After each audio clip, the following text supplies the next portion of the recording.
Olá, sejam bem-vindos ao 21 Trading Coaching. Eles falam Júlio Suchinski, apresentando o nosso tradicional informativo semanal para índices bursáteis, válido para esta semana de 21 a 25 de abril de 2014, semana de Páscoa aí, todos comemorando. Muito bem, vemos aqui que esse nosso informativo é completamente patrocinado pela nossa aplicação, nossa app móvel, disponível aí através do Google Play para o seu telefone Android e também para o seu smartphone, através da App Store ou Apple Store, como queiram, onde você poderá usufruir durante 10 dias de forma gratuita.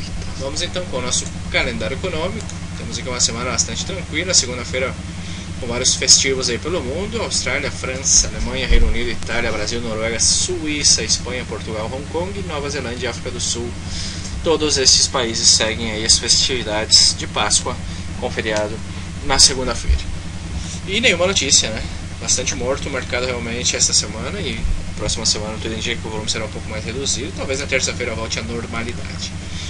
Vemos que na terça-feira temos aqui às 11 AM, horário de Brasília, vendas de casas existentes nos Estados Unidos. Principal notícia do dia, às 22h30 IPC trimestral para a Austrália e às 22h45 PMI de manufatura chinesa. Na quarta-feira temos aqui às 4h30 PMI de fabricação na Alemanha, notícia de alto impacto. Às 5 AM, PMI manufatureiro e PMI de serviços para a Eurozona.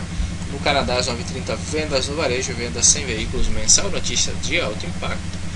Às 11, vendas de casas novas para os Estados Unidos. E às 18 horas, decisão das taxas de juros para a Nova Zelândia.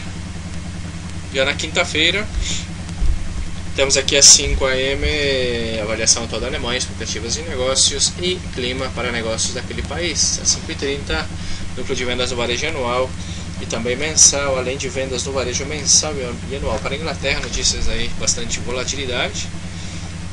Às 9h30, pedidos de bens duráveis para os Estados Unidos, principais pedidos mensais aí também para os Estados Unidos. E às 20h30, IPC de Tóquio, IPC subjacente nacional anual também naquele país.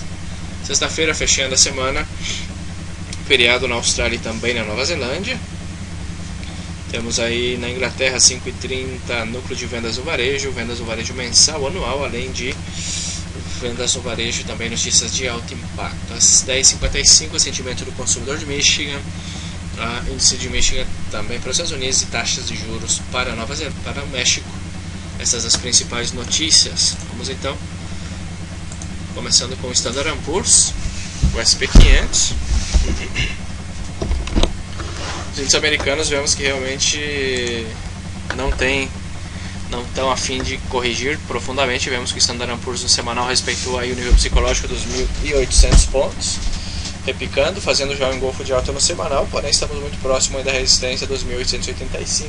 Agora a grande pergunta é se fará o teste, se fará a ruptura ou se respeitará e voltará a testar o suporte. Muitos, inclusive, estão comentando aí os 2.000 pontos no Standard & Poor's. Veremos, porém, antes devem fazer a ruptura dessas resistências. No diário, vemos que o movimento respeitou claramente o suporte, já um pouco esticado o movimento. Um seguinte pivôzinho de alta, o medium iron daily, seria uma oportunidade compradora. Já o Nasdaq vemos no semanal que também chegando a importante suporte, respeitando claramente aqui os 3.425 pontos. Não alcançou fazer um shakeout, um golfo de alta, porém uma vela importante. Poderia ser aqui, temos um possível ombro cabeça ombro, seria a parte direita da cabeça, faltaria agora a formação do ombro direito. Já veremos, dependendo da profundidade desta correção, esta figura será anulada. No diário vemos que corrigindo também, repicando aí com muita força, 4 dias, o repique ainda é tímido em relação ao Standard & Poor's, porém repicando, veremos, fará um fundo ascendente, o primeiro mínimo era diário, um fundo ascendente poderia ser uma importante operação por aqui. Já o Dow Jones, vemos que no semanal também respeitando o suporte aqui nos 15.900, 16.000, nível psicológico nessa zona, 50 pontos aproximadamente, respeitando, faz um shakeout, um golfo de alta. Veremos se agora fará o teste aí do topo dos 16.525. No diário, o repique é bastante vertical, veremos se nos apresenta uma oportunidade, um seguinte pivô de alta, né? Formação em P, alguma oportunidade para buscar alguma operação compradora por aqui. Já na Europa, vamos com o DAX 30.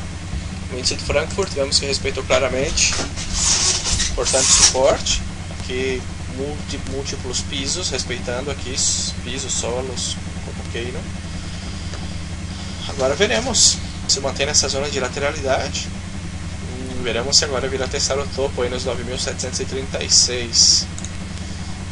No diário vemos que faz uma espécie de sanduíche altista, um bullish sandwich. O seguinte pivôzinho de alta no diário poderia ser importante operação compradora, talvez um mínimo era em 4 horas acima da SMA 200. Poderíamos pensar em compras por aqui.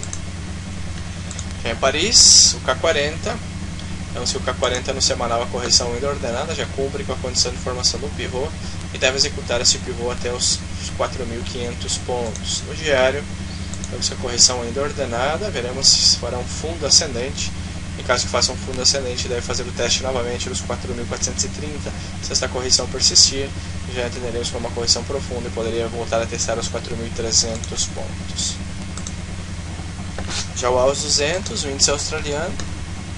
O índice australiano vemos que se mantém nessa zona de lateralidade também no semanal, respeitou claramente o suporte aqui do 5.325, cabeça do pivô, as cabeças dos pivôs aqui, e se mantém nessa lateralidade, é bem provável que volte a testar o topo aí nos 5.490 aproximadamente. No diário, qualquer milho maior formação em P seria uma excelente oportunidade compradora neste AUS 200. Já em Londres, vamos com o FTSE. O FTSE vemos que respeitou claramente o suporte, se mantém nessa zona de lateralidade. Veremos agora se virá a testar os 6.655. Se romper essa zona, deve fazer o teste do topo anterior, já é um shakeout, uma vela envolvente no semanal. No diário, devemos esperar confirmação, pensaria em compras acima dessa zona aqui, acima dos 6.630 pontos, dessas máximas inclusive, porque se trata dessa grande consolidação anterior e sofre forte pressão vendedora. Acima dessa região, inclusive em 4 horas no seguinte ATL, no seguinte higher low, pivô de alta acima, você poderia pensar em uma operação compradora. E finalizando, vamos com o índice Nikkei, o índice de Tóquio. Vemos que também respeitando claramente, fazendo um failure aqui, uma ruptura falida, um engano, né? Tem um pouco mais de espaço de fazer o teste dos 14.900, inclusive testar os 15.000 pontos. No diário, o seguinte fundo ascendente poderia ser uma importante operação compradora para este índice japonês. Muito bem, esse é o nosso informativo semanal para índices bursáteis. Sou o Jonas Suchensky, um abraço e fiquem com Deus. Bye bye.